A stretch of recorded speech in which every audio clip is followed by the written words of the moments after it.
Hello, my darlings. Happy Sunday. I'm here with Kenny, and we have been hanging out, drinking tea. He's been drinking water. We've just been watching the snowfall, and it is time for our Harry Potter story.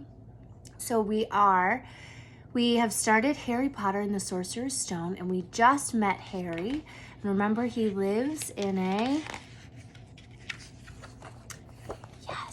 cupboard under the stairs, and we saw this illustration. So here's Harry, and his parents have died, and all we know about him is that he's the boy who lived, and he's very famous with witches and wizards, but he lives with his uncle Vernon and his Aunt Petunia and his horrible cousin Dudley. Now it's Dudley's birthday, remember? And he gets to go to the zoo. And the neighbor, Mrs. Fig, that Harry normally goes with, she can't take him. So he's going to go with Dudley to the zoo. But today, so we're on chapter 2, The Vanishing Glass. But today, nothing was going to go wrong. It was even worth being with Dudley and Piers to be spending the day somewhere that wasn't school, his cupboard, or Mrs. Fig's cabbage-smelling living room. While he drove, Uncle Vernon complained to Aunt Petunia. He liked to complain about things. People at work, Harry, the council, Harry, the bank, and Harry were just a few of his favorite subjects. This morning it was motorbikes. "Roaring along like maniacs, the young hoodlums," he said as a motorbike overtook them. "I had a dream about a motorbike," said Harry, suddenly remembering. "It was flying." Uncle Vernon nearly crashed into the car in front. He turned around in his seat and yelled at Harry, his face like a gigantic beetroot with a mustache. "Motorbikes don't fly." Dudley and Pierce sniggered. "I know they don't," said Harry. "It was only a dream." But he wished that he hadn't said anything. If there was one thing the Dursleys hated even more than his asking questions, it was his talking about anything acting in a way it shouldn't, no matter if it was in a dream or even a cartoon. They seemed to think he would get dangerous ideas. It was a very sunny Saturday, and the zoo was crowded with families. The Dursleys brought Dudley and Pierce large chocolate ice creams at the entrance, and then, because the smiling lady in the van had asked Harry what he wanted before they could hurry him away, they bought him a cheap lemon ice lolly. It wasn't bad either, Harry thought, licking it as they watched a gorilla scratching its head and looking remarkably like Dudley, except that it wasn't blonde. Look at this illustration. It's so funny. So here's Dudley, and then here's the gorilla.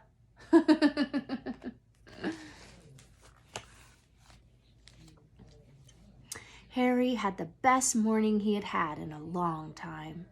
He was careful to walk a little way apart from the Dursleys so that Dudley and Pierce, who were starting to get bored with the animals by lunchtime, wouldn't fall back on their favorite hobby of hitting him. They ate in the zoo restaurant, and when Dudley had a tantrum because his Knickerbocker glory wasn't big enough, Uncle Vernon bought him another one, and Harry was allowed to finish the first. Harry felt afterwards that he should have known it was all too good to last. After lunch, they went to the reptile house.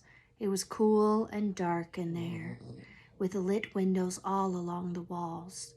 Behind the glass, all sorts of lizards and snakes were crawling and slithering over bits of wood and stone. Dudley and Pierce wanted to see huge poisonous cobras and thick man-crushing pythons. Dudley quickly found the largest snake in the place. It could have wrapped its body twice around Uncle Vernon's car and crushed it into a dustbin. But at the moment, it didn't look in the mood. In fact, it was asleep. Dudley stood with his nose pressed against the glass, staring at the glistening brown coils. "Make it move," he whined at his father. Uncle Vernon tapped on the glass, but the snake didn't budge. "Do it again," Dudley ordered. Uncle Vernon rapped the glass smartly with his knuckles, but the snake just snoozed on. "This is boring," Dudley moaned. He shuffled away. Harry moved in front of the tank and looked intently at the snake.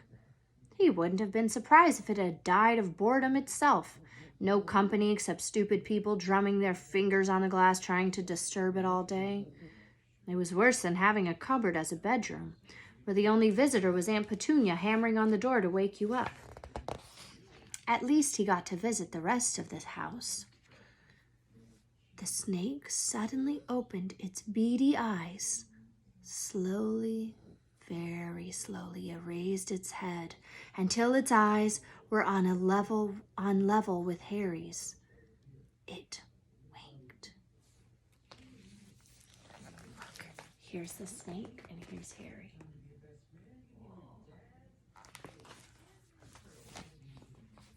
Harry stared. Then he looked quickly around to see if anyone was watching. They weren't. He looked at the snake and winked too. The snake jerked its head towards Uncle Vernon and Dudley, then raised its eyes to the ceiling. It gave Harry a look that said quite plainly, "I get that all the time." "I know," Harry murmured through the glass, though he wasn't sure the snake could hear him. "It must be really annoying." The snake nodded vigorously. "Where do you come from anyway?" The snake jabbed its tail at a little sign next to the glass. Harry peered at it. Boa constrictor, Brazil. "Was it nice there?" The boa constrictor jabbed its tail at the sign again, and Harry read on. "This specimen was bred in the zoo." "Oh, I see. So you've never been to Brazil?" As the snake shook its head, a deafening shout behind Harry made both of them jump. "Dudley! Mr. Dursley! Come and look at this snake! You won't believe what it's doing!" Dudley came waddling towards them as fast as he could. "Out of the way, you!" he said, punching Harry in the ribs. Caught by surprise, Harry fell hard on the concrete floor. What came next happened so fast, no one saw how it happened. 1 second, Pierce and Dudley were leaning right up to the glass. The next, they leapt back with howls of horror. Harry sat up and gasped. The glass front of the boa constrictor's tank had vanished. The great snake was uncoiling itself rapidly, slithering out onto the floor. People throughout the reptile house screamed and started running for the exits. As the snake slid swiftly past him, Harry could have heard a low, hissing voice say, "Brazil, here I come. Thanks, amigo." The keeper of the reptile house was in shock. "But the glass," he kept saying to himself. "Where did the glass go?" The zoo director himself made Aunt Petunia a cup of strong sweet tea while he apologized over and over again. Piercing Dudley could only gibber. As far as Harry had seen, the snake hadn't done anything except snap playfully at their heels as it passed. But by the time they were all back in Uncle Vernon's car, Dudley was telling them how it had nearly bit off his leg, while Pierce was swearing that it had tried to squeeze him to death. But worst of all, for Harry at least, was Pierce calming down enough to say, "Harry was talking to it, weren't you, Harry?" Uncle Vernon waited until Pierce was safely out of the house before starting on Harry. He was so angry he could hardly speak. He managed to say, "Go, cupboard, stay, no meals," before he collapsed into a chair and Aunt Petunia had to run and get him a large brandy. Harry lay in his dark cupboard much later, wishing he had a watch.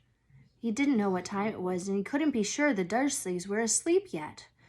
Until they were, he couldn't risk sneaking to the kitchen for some food. He had lived with the Dursleys almost 10 years. 10 miserable years. as long as he could remember, ever since he had been a baby and his parents had died in that car crash. He couldn't remember being in the car crash when his parents had died. Sometimes, when he strained his memories during long hours in his cupboard, he came up with a strange vision, a blinding flash of green light and burning pain on his forehead. This, he supposed, was the crash, though he couldn't imagine where all the green light came from. He couldn't remember his parents at all. His aunt and uncle never spoke about them, and of course, he was forbidden to ask questions. There were no photographs of them in the house. When he had been younger, Harry had dreamed and dreamed of some unknown relation coming to take him away, but it had never happened. The Dursleys were his only family. Yet sometimes he thought, or maybe hoped, that strangers in the street seemed to know him. Very strange strangers they were, too. A tiny man in a violet top hat had bowed to him once while out shopping with Aunt Petunia and Dudley. After asking Harry furiously if he knew the man, Aunt Petunia had rushed them out of the shop without buying anything. A wild-looking old woman dressed all in green had waved merrily at him once on a bus. A bald man in a very long purple coat had actually shaken his hand in the street the other day, then walked away without a word. The weirdest thing about all these people was the way they seemed to vanish the second Harry tried to get a closer look. At school, Harry had no one.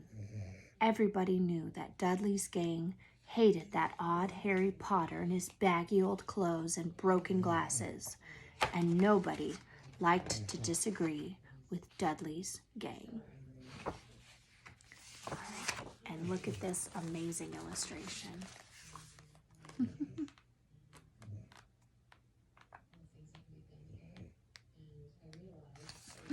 So funny.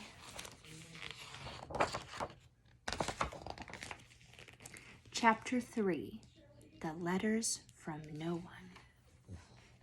Kenny, are you excited? The escape of the Brazilian boa constrictor earned Harry his longest ever punishment. By the time he was allowed out of his cupboard again, the summer holidays had started, and Dudley had already broken his new camera, crashed his remote control airplane, and, first time on his racing bike, knocked down old Mrs. Figg as she crossed Privet Drive on her crutches. Harry was glad school was over, but there was no escaping Dudley's gang, who visited the house every single day. Pierce, Dennis, Malcolm, and Gordon were all big and stupid, but as Dudley was the biggest and stupidest of the lot, he was the leader. The rest of them were all quite happy to join in Dudley's new favorite sport, Harry hunting. This was why Harry spent as much time as possible out of the house, wandering around and thinking about the end of holidays, where he could see a tiny ray of hope. When September came, he would be going off to secondary school, and for the first time in his life, he wouldn't be with Dudley. Dudley had a place at Uncle Vernon's old school, Smeltings. Pierce Polkiss was going there too. Harry, on the other hand, was going to Stonewall High, the local school, and Dudley thought this was very funny. "They stuff people's heads down the toilet first day at Stonewall," he told Harry. "Want to come upstairs and practice?" "No, thanks," said Harry. "The poor toilet's never had anything as horrible as your head down it. It might be sick." Then he ran before Dudley could work out what he'd said. One day in July, Aunt Petunia took Dudley to London to buy his Smeltings uniform, leaving Harry at Mrs. Figg's. Mrs. Figg wasn't as bad as usual. It turned out she'd broken her legs tripping over one of her cats, and she didn't seem quite as fond of them as before. She let Harry watch TV and gave him a bit of chocolate cake that tasted as though she had it for several years. That evening, Dudley paraded around the living room for the family in his brand new uniform. Smeltings boys wore maroon tailcoats, orange knickerbockers, and flat straw hats called boaters. They also carried knobbly sticks used for hitting each other while the teacher wasn't looking. This was supposed to be good training for later life. See, look, there's Dudley in his uniform.